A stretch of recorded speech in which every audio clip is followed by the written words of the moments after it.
There is a certain kind of person who walks into a room and, without saying a word, changes its temperature. Conversations soften. People sit up a little straighter. No one can quite explain why, they just feel it. Some call it presence, some call it energy. The old Stoics had a simpler word for it: character, fully lived. Marcus Aurelius ruled the most powerful empire on earth, yet the thing people remembered most about him was not his armies, it was his stillness. Seneca wrote that a great soul is known not by how loudly it speaks, but by how little it needs to. And Epictetus, who owned nothing, who had been another man's property, carried a kind of quiet authority that free men twice his rank could never fake.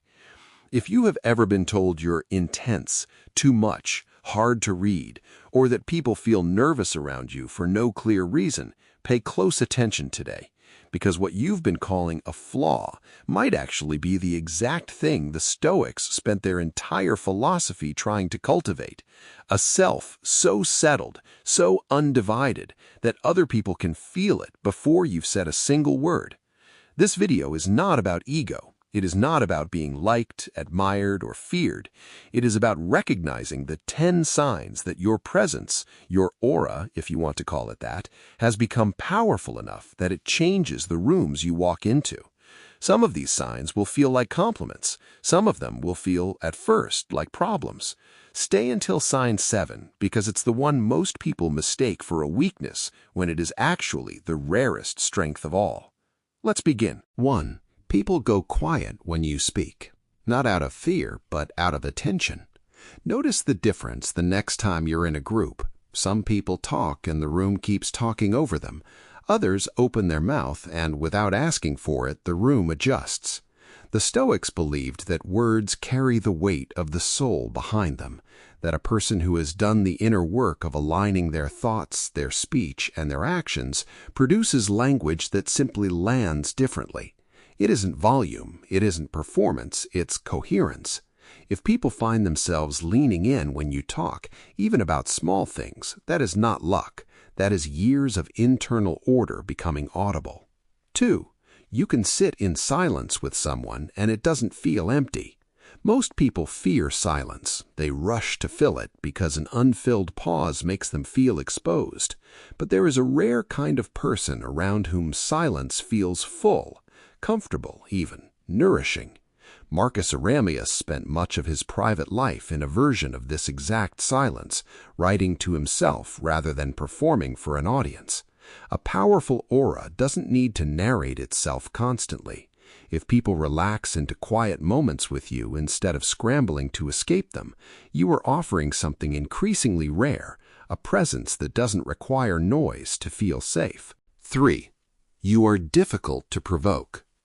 Epictetus taught that no one can truly insult you unless you hand them the power to do it.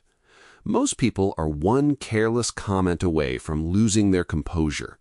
Their whole day can be hijacked by a stranger's rudeness or a friend's careless joke. But there is a certain kind of person who simply doesn't take the bait, not because they don't feel anything, but because they've built enough internal ground that other people's chaos doesn't automatically become their own. If you've noticed that insults, jabs, or provocations increasingly slide off you without much effort, that is not numbness.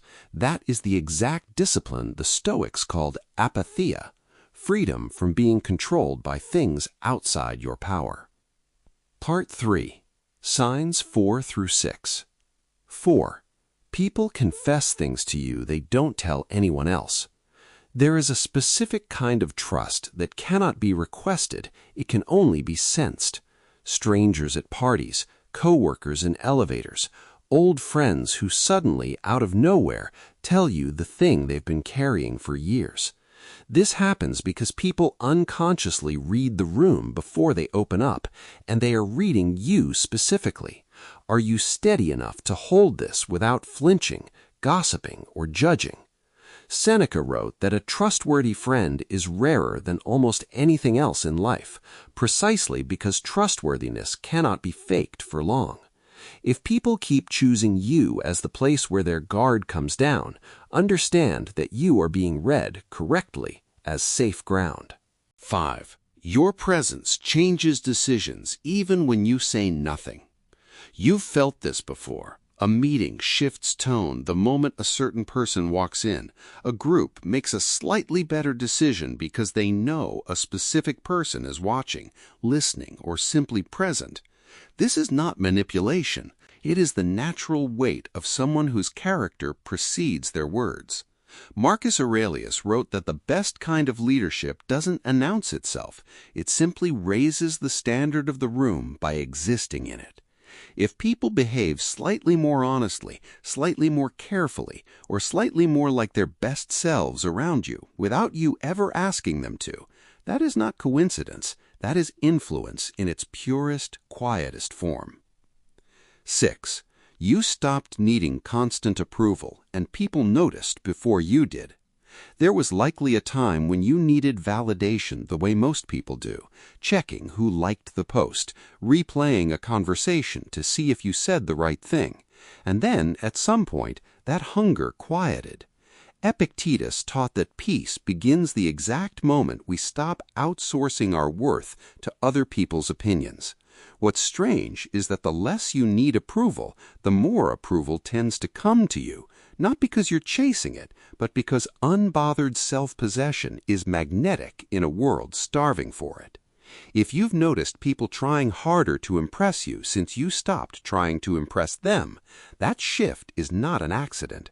7. You've started walking away from rooms, conversations, and people that used to hold your full attention. Here it is, the sign almost everyone mistakes for coldness, when it is actually the clearest evidence of a powerful aura fully formed. You notice yourself leaving parties early. You notice conversations that once fascinated you now feeling thin. You notice certain people's opinions simply mattering less than they used to, not out of bitterness, but out of a quiet internal recalibration you didn't consciously choose.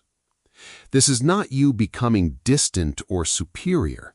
This is what the Stoics called living according to nature, your nature specifically, once it's finally been allowed to mature past the noise it used to need. Marcus Aurelius wrote about the discipline of withdrawing attention from what doesn't deserve it, not as punishment, but as protection of something valuable, your limited, irreplaceable attention. Most people spend their entire lives handing their attention to whoever asks loudest for it. A powerful presence eventually stops doing that, not out of arrogance, but because it has finally learned the difference between what deserves its energy and what is simply asking for it. If you find yourself pulling back from rooms and people that used to hold you completely, you are not losing your warmth. You are discovering your standards. And standards, quietly enforced, are one of the most powerful things a person can carry into a room. 8. Certain people go out of their way to test or provoke you. Strength, even quiet strength, tends to attract its own resistance. There will always be people who feel unsettled by someone who cannot easily be rattled, and their discomfort sometimes shows up as needling, mockery, or attempts to knock you off balance. Seneca observed that envy is rarely aimed at the weak. It is aimed at whatever reminds people of the ground they haven't claimed for themselves.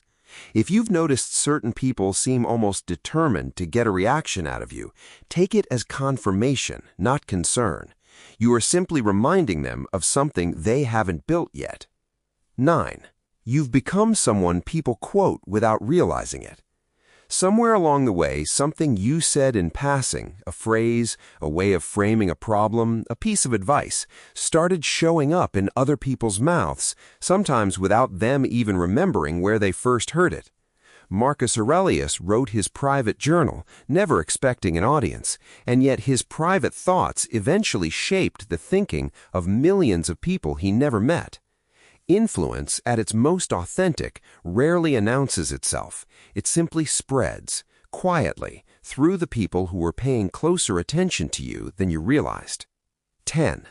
You feel calm in situations that visibly unsettle everyone else.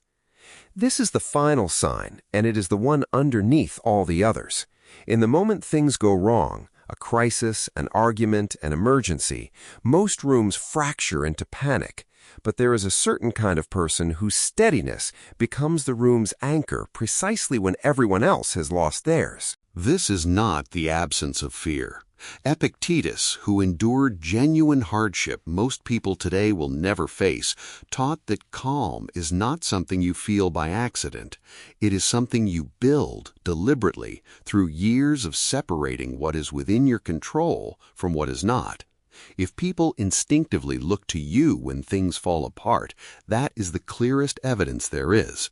Your presence has become a stabilizing force, not because you demanded it, but because you built it, one difficult moment at a time. None of this makes you better than anyone else. The Stoics were relentless about that point. A powerful presence built on genuine character is never a reason for arrogance, only for quiet responsibility. What you carry into a room, other people feel. What you've built in silence, other people sense. And what you no longer chase, other people notice most of all. If even a few of these 10 signs described you, understand what that actually means. You have spent years, whether you realized it or not, doing the exact work the Stoics considered the highest achievement of a human life. Building a self so aligned that it doesn't need to perform, prove, or perform its power. It simply carries it. If this video helped you recognize something in yourself, stay a moment longer, because the next lesson in Stoic philosophy might be the one that shows you exactly what to do with the power you've already built.